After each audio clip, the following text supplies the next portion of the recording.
से भी बुरी जिंदगी। इतनी जबरदस्ती से मुझे काटता है, मेरी चीख निकल, मेरा दम घुटा। 4 बार मैं मर के बची हूँ सर। इंतकाम से भी बुरी मोहब्बत। मेरे पास नहीं आने देता।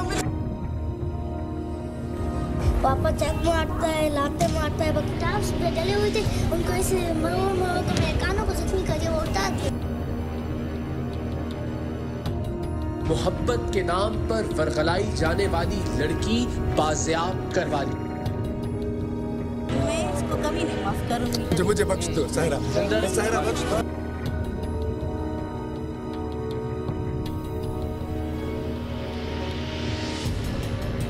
ये जैकबाबाद की सायरा है। 12 साल पहले इसने एक ऐसे शख्स से मोहब्बत की शादी की जो इसी के एक घर में किराएदार था।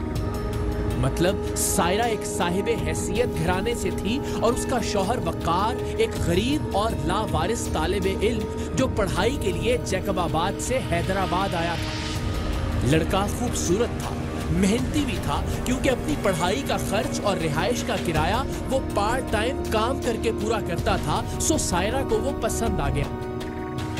सायरा भी शक्लो सूरत की कुछ कम नहीं थी, सो दोनों को एक दूसरे से मोहब्बत हो गई। जाहिर है तबकाती और मुआशी एतबार से ये एक बेजोड़ रिश्ता था। सायरा के खाते पीते माँ बाप कभी भी अपनी बेटी का रिश्ता एक यतीम, गरीब और लावारिस लड़के को न देते। सो दोनों ने कोर्ट मैरिज कर ली और वक़ार सायरा को लेकर जैकबाबाद। बस यहीं से सायरा की बदकिस्मती का आगाज हुआ।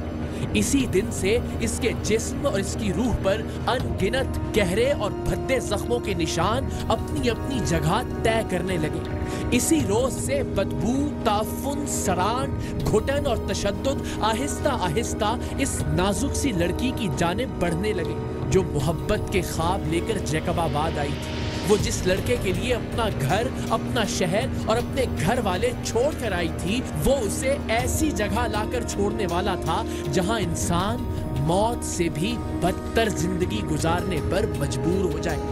एक एक सांस मौत की आखिरी हिचकी से भी बदतर हो, लेकिन ना चाहते हुए भी इंसान सांसों के तसलसल को इसलिए जारी रखे कि उसकी सांसों की डोर से अब कुछ और नन्ही जिंदगियां जुड़ गई हैं। जब टीम सरेआम ने सायरा को जैकबाबाद के एक कूड़ेदान से बाजियाब करवाया तो उसके जिस्म का कौन सा हिस्सा था जिस पर जख्म नहीं थे? रूह के जख्म तो दुनिया का कोई कैमरा नहीं दिखा सकता, वरना ये औरत अंदर से इससे कहीं ज्यादा छलनी थी। दिसंबर 2016 में भी सरेआम की टीम ने सारिम बर्नी के साथ मिलकर न्यू कराची से अपने शौहर के वहशियाना तशद्दुद का शिकार अस्मा को बाजियाब करवाया था, जिसे उसके दरिंदों से भी बदतर शौहर ने एक ऐसे घर में कैद कर रखा था जिसे चारों जानिब से लोहे की सलाखों और आहनी दरवाजों से इस तरह बंद किया गया था जैसे ये किसी जेल का डेथ सेल हो।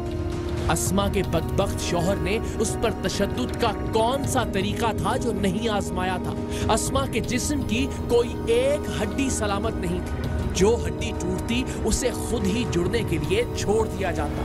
वो तकलीफ में कराहती रहती, उसे जलाया जाता और फिर जलाने के जख्म के बाद उस जख्म पर दवा लगाना भी मना था। अस्मा को अजियत देने के लिए जख्मों को जानबूझकर गलने सड़ने के लिए छोड़ दिया जाता। न्यू कराची की इस मजबूर बीवी के मकहूर शौहर ने इसके बाल और भवें तो मूंदी ही थी, ऐसा पहली बार देखने में आया था कि इस जनूनी शख्स ने अपनी बीवी की पलकें तक काट। अभी कहाँ मारा? टमाटे मारते हैं, घूसे मारते हैं, लाते मारते हैं, हर जगह पे मारते हैं। जलाया भी तुमने? ये जलाया हुआ तुम्हें? और कहाँ जलाया? पहले क्यों नहीं बता रहा था मेरा बेटा?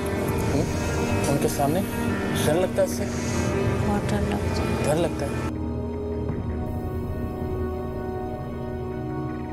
ठीक 4 साल बाद जब हम जैकबाबाद में शौहर के तशद्दुद का शिकार सायरा को बाजियाब करवाने पहुंचे तो हमें लगा कि हम तो इससे पहले भी मिल चुके हैं। फिर ख्याल आया कि 4 साल पहले बाजियाब होने वाली अस्मा भी ऐसी ही दिखती थी। सायरा के हैवानों से भी बदतर शौहर ने उसके बाल काट कर उसके सामने आग लगा दी थी। जब हम उस तक पहुंचे तो उसका सारा जिस्म जख्म बना हुआ था।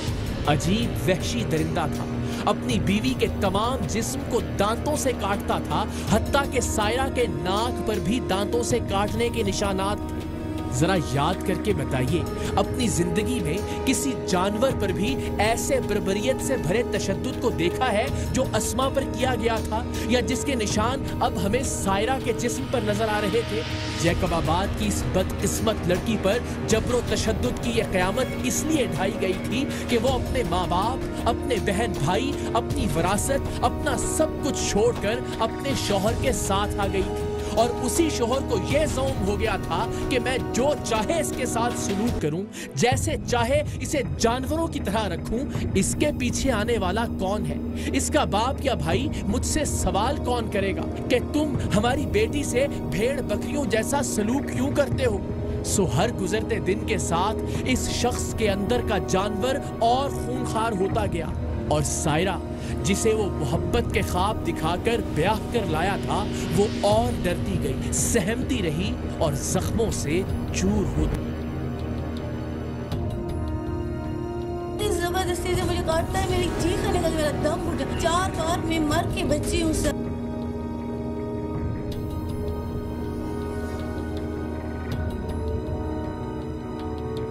सायरा के बारे में टीम सरेआम को इत्तला एक ऐसी फरिश्ता सिफत खातून ने दी जिसने मजलूमों का साथ देने और जालिम के खिलाफ खड़े होने की सजा के तौर पर आधे जैकबाबाद को अपना दुश्मन बना रखा है। ऐसा नहीं है कि सायरा पर उसके शौहर का बेहमाना तशद्दुद कोई ढकी छुपी बात थी। सारा शहर जानता था कि वक़ार टालानी नाम का ये शख्स मार मार कर अपनी औरत का बुरा हाल कर देता है। मकामी पुलिस भी इस दरिंदगी से अच्छी तरह से आगाह थी और विमेन प्रोटेक्शन डिपार्टमेंट भी सायरा की हालत से खूब वाकिफ था। लेकिन इस मुआशरे के लिए डूब कर मर जाने का मकाम है कि ऐसी हैवानियत, ऐसी सफाकियत और ऐसी बर्बरियत को मियाँ बीवी का आपस का झगड़ा कहकर किस्सा खत्म कर दिया जाता है। हमसाये, अहले मोहल्ला, पुलिस एहलकार, सब लोग औरत की चीखों पुकार और आहो पुकार पर सिर्फ इतना ही कहने पर इक्तफा करते कि आपस में ना लड़ा करो, बच्चों का ही कुछ ख्याल करो। और बेचारी सायरा उनका मुंह देखती रह जाती कि ये यकतरफा फिरौनियत और बर्बरियत को आपस की लड़ाई कह रहे हैं। सो ऐसी सूरत में जब कोई भी सायरा के जख्मों को मामूली घरेलू झगड़े से ज्यादा अहमियत नहीं दे रहा था, खुदा की इस बंदी ने टीम सरेआम से राबिता किया और बताया कि पूरे शहर में सायरा का कोई पुरसाने हाल नहीं। अगर चंद रोज और उसे इसके दरिंदे शौहर के रहमो करम पर छोड़ दिया गया तो एक दिन वो इसे जान से मार डालेगा। एडवोकेट सोफिया सरफराज का कहना था कि पुलिस, विमेन प्रोटेक्शन डिपार्टमेंट, अहले मोहल्ला, हमसाये, कोई भी इस खातून को तहफ्फुज नहीं दे रहा। खुदा के लिए टीम सरेआम आए और हव्वा की इस बेटी को इस दहकते जहन्नुम से निजात दिलाई। उनका कहना था कि वो औरत इस भेड़िए को छोड़कर जा भी नहीं सकती, इसलिए कि इसके छोटे छोटे बच्चे हैं। वो खुद तो मांग कर भी गुजारा कर लेगी, लेकिन अगर वो घर को छोड़कर जाती है तो वो सोचती है कि इन बच्चों का क्या होगा। मेरे बच्चों को पापा चक मारता है, लाते मारता है। किताब डले हुए थे, उनको ऐसे मरो के मेरे कानों को जख्मी कर दिया, वो उठा दिया। आपने भी कभी नहीं रोका मामा को? मैंने इतनी बार रोका है, फिर मुझे कहते तुम उनके साथ मिली हुई है, मुझे भी उनके साथ मामा के साथ मारता है। सबसे ज्यादा मार किसको पड़ती है? मुझे और मेरी मामा को, मुझसे ज्यादा मेरी मामा को पड़ती है।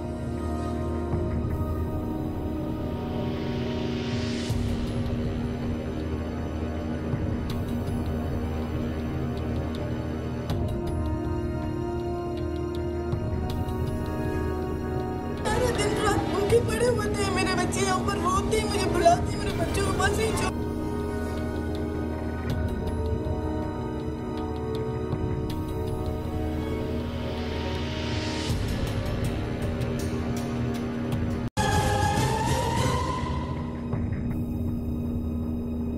दिसंबर 2016 में भी सरेआम की टीम ने सारिम बर्नी के साथ मिलकर न्यू कराची से अपने शौहर के वहशियाना तशद्दुद का शिकार अस्मा को बाजियाब करवाया था, जिसे उसके दरिंदों से भी बदतर शौहर ने एक ऐसे घर में कैद कर रखा था जिसे चारों जानिब से लोहे की सलाखों और आहनी दरवाजों से इस तरह बंद किया गया था जैसे ये किसी जेल का डेथ सेल हो। अस्मा के बदबख्त शौहर ने उस पर तशद्दुद का कौन सा तरीका था जो नहीं आजमाया था। अस्मा के जिस्म की कोई एक हड्डी सलामत नहीं थी, जो हड्डी टूटती उसे खुद ही जुड़ने के लिए छोड़ दिया जाता, वो तकलीफ में कराहती रहती, उसे जलाया जाता और फिर जलाने के जख्म के बाद उस जख्म पर दवा लगाना भी मना था। अस्मा को अजियत देने के लिए जख्मों को जानबूझकर गलने सड़ने के लिए छोड़ दिया जाता। न्यू कराची की इस मजबूर बीवी के मकहूर शौहर ने इसके बाल और भवें तो मूंडी ही थी, ऐसा पहली बार देखने में आया था कि इस जनूनी शख्स ने अपनी बीवी की पलकें तक काट दी थी। अभी कहाँ मारा? चमाटे मारते हैं, घूसे मारते हैं, लाते मारते हैं, हर जगह पे मारते हैं। जलाया भी है तुमने? ये जलाया हुआ तुमने? और कहाँ जलाया? पहले क्यों नहीं बता रहा था मेरा बेटा? उनके सामने डर लगता है इससे? बहुत डर लगता है। डर लगता है? ठीक 4 साल बाद जब हम जैकबाबाद में शौहर के तशद्दुद का शिकार सायरा को बाजियाब करवाने पहुंचे तो हमें लगा कि हम तो इससे पहले भी मिल चुके। फिर ख्याल आया कि 4 साल पहले बाजियाब होने वाली अस्मा भी ऐसी ही दिखती। सायरा के हैवानों से भी बदतर शौहर ने उसके बाल काट कर उसके सामने आग लगा दी थी। जब हम उस तक पहुंचे तो उसका सारा जिस्म जख्म बना हुआ था। अजीब वहशी दरिंदा था, अपनी बीवी के तमाम जिस्म को दांतों से काटता था, हत्ता के सायरा के नाक पर भी दांतों से काटने के निशानात। जरा याद करके बताइए, अपनी जिंदगी में किसी जानवर पर भी ऐसे बर्बरियत से भरे तशद्दुद को देखा है जो अस्मा पर किया गया था, या जिसके निशान अब हमें सायरा के जिस्म पर नजर आ रहे थे? जैकबाबाद की इस बदकिस्मत लड़की पर जबरो तशद्दुद की यह क़यामत इसलिए ढाई गई थी कि वो अपने माँ बाप, अपने बहन भाई, अपनी विरासत, अपना सब कुछ छोड़कर अपने शौहर के साथ आ गई थी। और उसी शौहर को यह ज़ौम हो गया था कि मैं जो चाहे इसके साथ सलूक करूं, जैसे चाहे इसे जानवरों की तरह रखूं। इसके पीछे आने वाला कौन है? इसका बाप या भाई मुझसे सवाल कौन करेगा कि तुम हमारी बेटी से भेड़ बकरियों जैसा सलूक क्यों करते हो?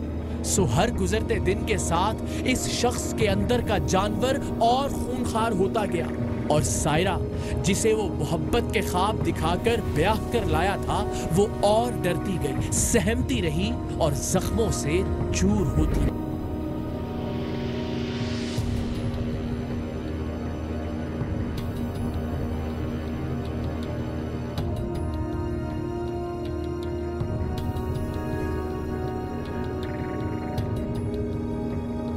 सायरा के बारे में टीम सरेआम को इत्तला एक ऐसी फरिश्ता सिफत खातून ने दी जिसने मजलूमों का साथ देने और जालिम के खिलाफ खड़े होने की सजा के तौर पर आधे जैकबाबाद को अपना दुश्मन बना रखा।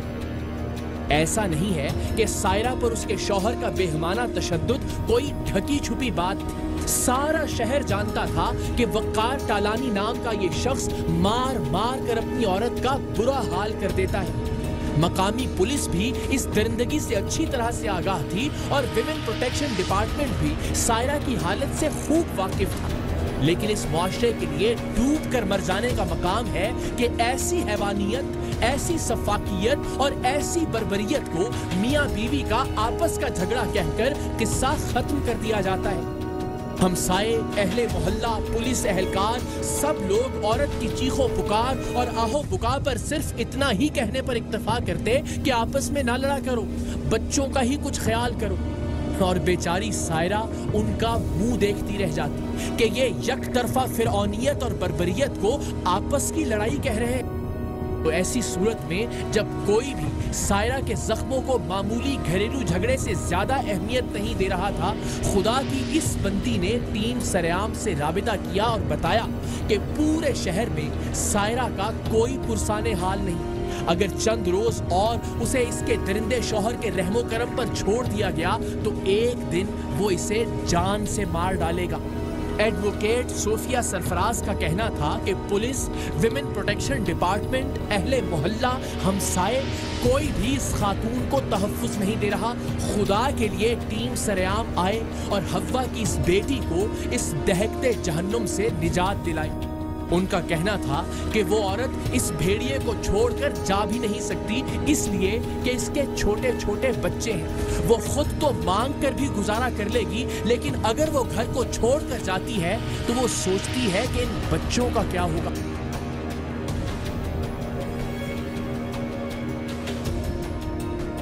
पापा चक मारता है, लाते मारता है। किताब पे डले हुए थे, उनको ऐसे मरो के मेरे कानों को जख्मी करके वो उठा दिए। आपने भी कभी नहीं रोका मामा को? मैंने इतनी बार रोका है, फिर मुझे कहता तुम उनके साथ मिली हुई है, मुझे भी उनके साथ मामा के साथ मारता है। सबसे ज्यादा मार किसको पड़ती है? मुझे और मेरे मामा को, मुझसे ज्यादा मेरे मामा को पड़ती है।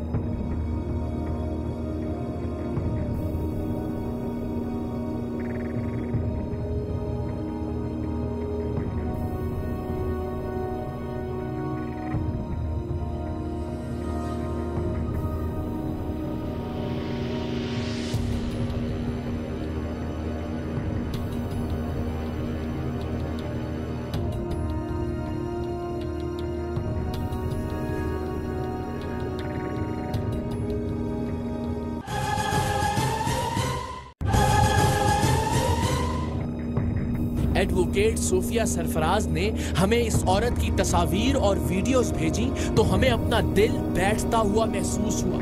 एक तो ये सोचकर कि कोई इंसान ऐसा हैवान कैसे बन सकता है कि अपनी बीवी, अपने बच्चों की मां पर ऐसा जुल्म ढाए, और दूसरा ये कि कैसे एक भरे पूरे शहर में कोई एक शख्स, कोई एक इदारा इस हद से बढ़े हुए खूंखार दरिंदे का हाथ नहीं रोक सकता। कोई एक ऐसा नहीं जो इस बेचारी, बेसहारा और लाचार औरत के सर पर हाथ रख सके।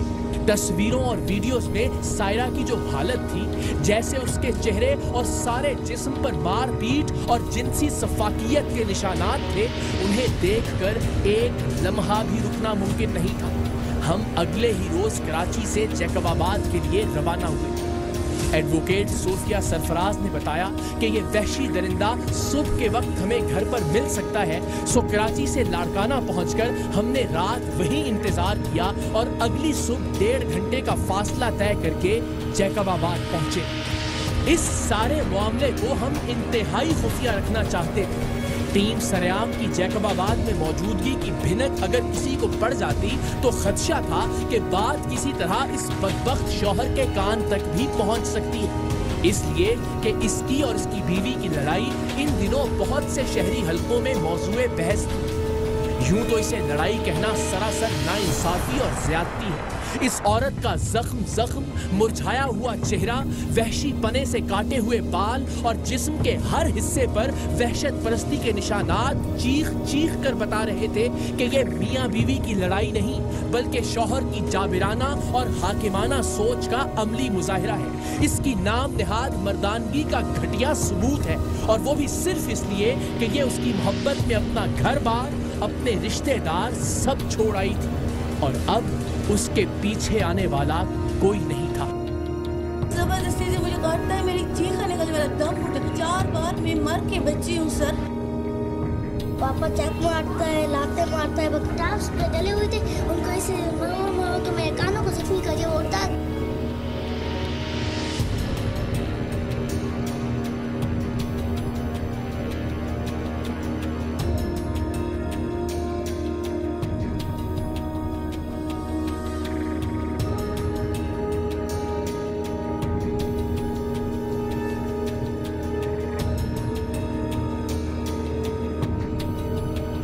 एडवोकेट सोफिया सरफराज ने हमें एक बार फिर सायरा पर होने वाले मजालिम की तफसील से आगाह किया।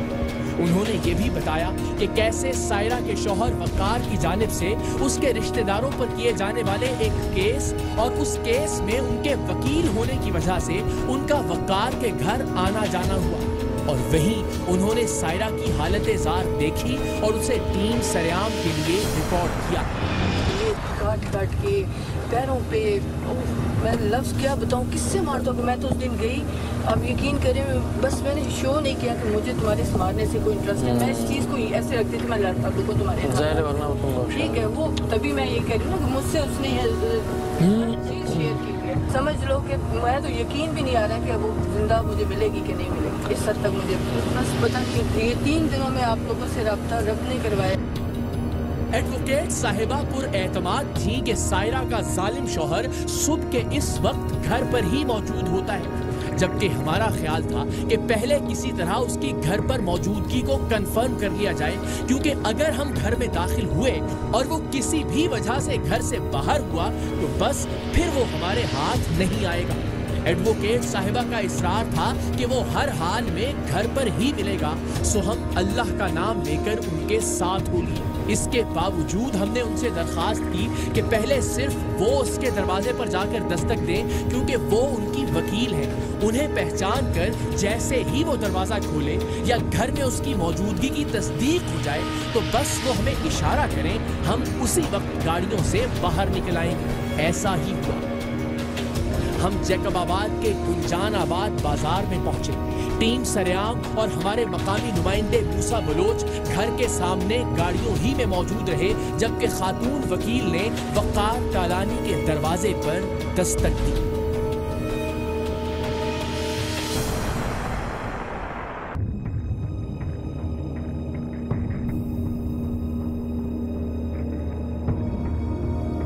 के अंदर से जैसे ही सायरा पर जुल्म करने वाले उसके शौहर वक़ार तालानी की आवाज आई, वकील साहिबा ने हमें इशारा किया और हम बिजली की सी सूरत से कैमरों समेत घर के अंदर दाखिल हो गए।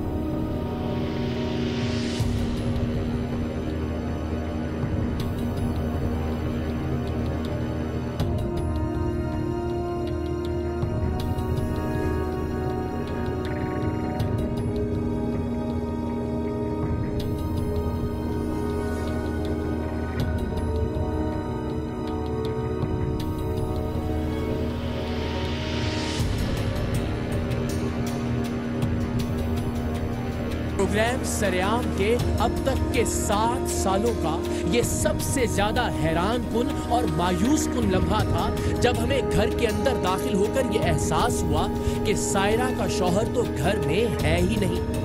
हमने इस खंडर नुमा घर का कोना कोना छान मारा। ये घर तो था ही नहीं। किसी जमाने में यहाँ बैंक था जो वक़ार के आबाओ अजदाद की मिल्कियत था, और अब ये अपने बीवी बच्चों के साथ इस मतरूका जायदाद में रिहाइश पजीर था, जिसका ना कोई ढंग से दरवाजा था और ना ही खिड़की। इस खंडर की पिछली जानिब कोई ऐसा रास्ता, कोई दरीचा, कोई सुराख नहीं था जिससे कोई आदमी फरार हो सके। इस कूड़ेदान नुमा घर के ऊपर वक़ार के दूसरे रिश्तेदारों ने कब्जा कर रखा था, और वक़ार से निचले हिस्से का कब्जा छुड़वाने के लिए उन्होंने अपने तमाम वॉशरूम्स के गटर निचले हिस्से की जानिब खोल रखे थे, जहां वक़ार, सायरा और उनके मासूम बच्चे रिहाइश पजीर थे। गंदगी और गलाजत के ढेर थे। इंसानी फुजले से भरा हुआ कीचड़ था। जले हुए कपड़ों और बालों की बदबू थी। तरह तरह के हशरातुल अर्ज थे, लेकिन वक़ार गायब था। वक़ार जो सायरा का असल मुजरिम था, जिसने मार मार कर सायरा का हाल सड़क के लावारिस जानवरों से भी बदतर कर दिया था। बाहर लोगों का हुजूम लग चुका था। जैकबाबाद जैसे शहर में टीम सरेआम की कार्रवाई की खबर जंगल की आग की तरह फैल गई थी। सो वक़ार को अब अगर घर वापस आना भी था तो भी सवाल ही पैदा नहीं होता था कि वो हमारे होते हुए वापस आए। हम भी वर्ताए हैरत में थे। वकील साहिबा के चेहरे पर भी हवाइयां उड़ रही थी। उन्हें ये खौफ भी था कि अब अगर वक़ार तालानी पुलिस के हाथ ना आया तो वो जुनूनी आदमी बाद में उन्हें या उनके बच्चों को नुकसान पहुंचाएगा। हम सब हैरान थे। परेशान थे, अफसुर्दा थे कि आखिर हम सब से इतनी बड़ी गलती कैसे हो गई कि ऐसा बदबख्त, जालिम और काबिले नफरीन मुजरिम हमारे हाथ से निकल गया। वक़ार के बच्चे भी कह रहे थे कि वो अभी अभी घर पर ही था। वकील साहिबा का भी यही कहना था कि उन्होंने उसकी आवाज सुनकर हमें आने का कहा था, तो फिर वक़ार टालानी को आसमान खा गया था या जमीन निकल गई थी। हाँ, लेकिन वो है कहाँ पे? यही तो मैंने इसीलिए कहा था कंफर्म करना चाहिए। कंफर्म किया ना? कोई बात नहीं चलो। अभी बाहर रश कम करवाएं और दरवाजा बंद करवाएं। यहाँ पर मेरे साथ मुझे मारा था, अभी भी मुझे मारा था, अभी नींद से उठा मुझे मारा था, मेरे बच्चों को मारता है।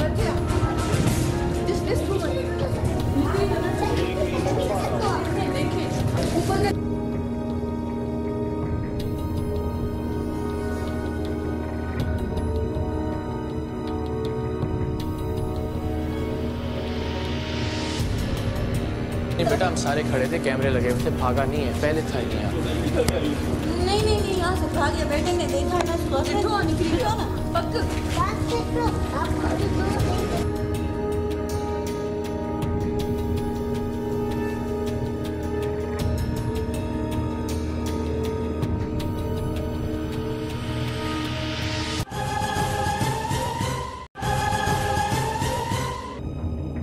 सच्ची बात यह है कि हम सब के सब हवास बाख्ता थे और इसी उधेड़-बुन में हमने सायरा और उसके बच्चों से बात भी की, मगर कान अभी भी सायरा या उसके बच्चों को सुनने की बजाय दूसरी जानिब लगे हुए थे कि अभी कहीं किसी की आवाज आएगी कि मिल गया है वक़ार। लेकिन ऐसा नहीं है। आपका नाम क्या है? मेरा नाम सायरा शाह है। और कहाँ से आई हैं आप? मैं हैदराबाद से हूँ। मैंने इससे लव मैरिज की थी, 3 साल पहले यहाँ पर आए हैं, इस जगह में शिफ्ट हुए। प्रॉपर्टी का मसला चल रहा है, इसका अपने जो है ना सौतेली चचाओं के साथ कोर्ट में केसेस भी चल रहे हैं, इसीलिए ये मुझे दिन रात मारता है। दिन रात मेरे फेरा सर गंजा कर कह रहा है तुम उनके साथ जो है ना मिली हुई हो, मेरे चचाओं के साथ मिली हुई हो, उनके साथ जो है ना मुझे मरवाओगी। ये देखो सर, कह रहा है तुम मुझे मरवाओगी। मैंने कहा नहीं, मैं तुम्हें नहीं मरवा सर। ये देखो, ये देखिए मुझे चक मारता है। किस चीज़ से मारता है? चक मारता है, काटता है, दांतों से काटता है सर मुझे। ये पैर देखिए, पैरों पे इतना सर मुझे मारता है, बहुत मुझे मारता है। सारी रात इतनी जोर जोर से मुझे लाते मारता है। मेरे बच्चों, छोटे छोटे बच्चों को मारता है। आपने किसी को बताया कि अभी पुलिस को किसी पुलिस के पास गए थे, एसपी साहब के पास गए थे इनके चचाओं की शिकायत करने, वो भी इनके साथ ही मिले हुए हैं। इसके चचा है ना, आंखों पे क्या हुआ है? ये इसने मुझे मारा है सर, जमाट के मारे, उनके मारे बाल मुझे 5-6 दिन हुए काटे। ये सर इसके चाचा भी इसके साथ मिले हुए हैं, सब मुझे मिलकर मारते हैं, सब मुझे मिलकर। आप वापस नहीं जा सकते अपने माँ बाप के पास? मैं नहीं जा सकती, मुझे सर ऐसी कोई सेफ्टी दे जो मैं भी सेफ रहूँ, मेरे बच्चे भी सेफ रहें सर। मेरे छोटी छोटी बेबी मेरे बच्चों को भी मार देंगे, बच्चों को भी मारता है, उनके सामने मुझे दिन रात मारता है सर। पैरों पे क्या दिखाइए जरा।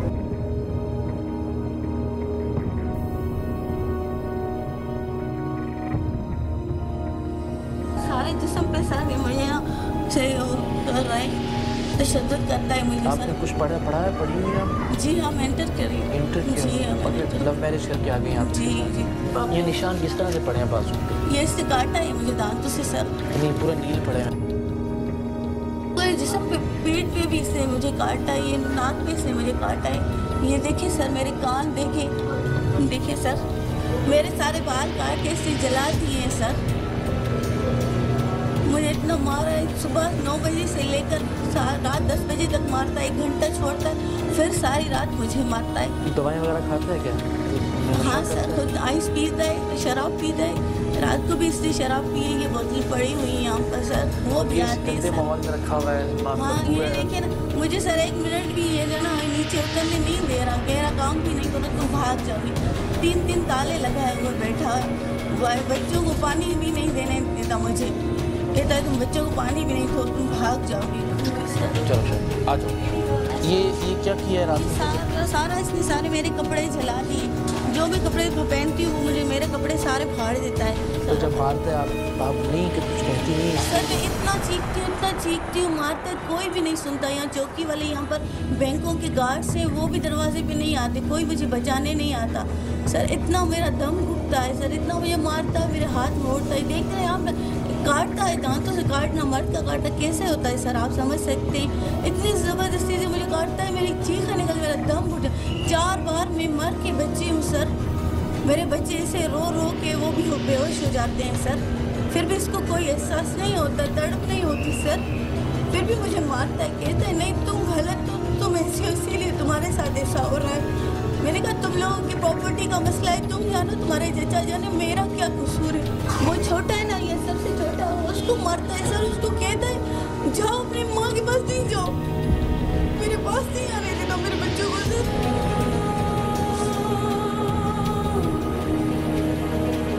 सारा दिन रात भूखे पड़े होते हैं मेरे बच्चे, यहाँ पर रोते हैं, मुझे बुलाते हैं, मेरे बच्चों के पास नहीं छोड़ता।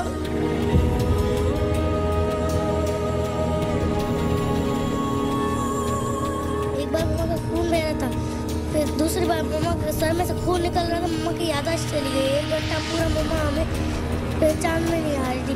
मैं पापा कह रहा था कुछ भी नहीं है, ये नाटक है। जब मम्मा बेहोश हो जाती है ना, पापा उन्हें थप्पड़ मारते हैं और उनके मुंह को ऐसे करते हैं, ऐसे जिस बीच में नहीं करते, जोर देकर करते हैं, मुँह उठ जाती है, बच्चे सब रोते हैं। एक बार मुझे भी एक फ्रॉक ड्रेस पहनी हुई थी, मेरी फेवरेट ड्रेस, जब मेरे पापा को बना कर थी, उसने मेरी फाड़ दी आस्तीन से। आपकी ड्रेस को भी फाड़ दिया पापा ने? मामा के कपड़े भी जलाए कल? हाँ बहुत सारे, मामा को एक ड्रेस नहीं थी पहनने के लिए, सारे कपड़े, एक अच्छा सा ड्रेस था वो भी रात को जलवा।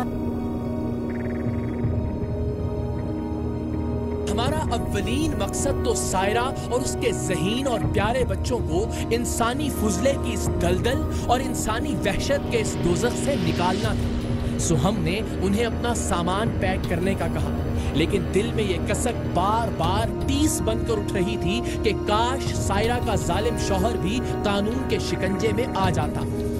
सायरा और उसके बच्चों ने अपना कटा फटा सामान इकट्ठा करना शुरू किया। उसकी नन्ही बेटियों ने अपने छोटे बहन भाइयों के चेहरे साफ करवाए तो दिल भर्रा गया कि बाप के हैवानी तशद्दुद के वक्त इन बच्चियों पर क्या गुजरती होगी। बदबू, गंदगी, मारपीट और खौफ के माहौल में ये मासूम अपने दिन रात कैसे गुजारते होंगे। इतना प्यारा बोलने वाली और इतना ही प्यारा दिखने वाली इन नन्ही परियों ने आखिर ऐसा क्या जुर्म किया था कि अपने सामने अपनी माँ को लुचते और पिटते देखें।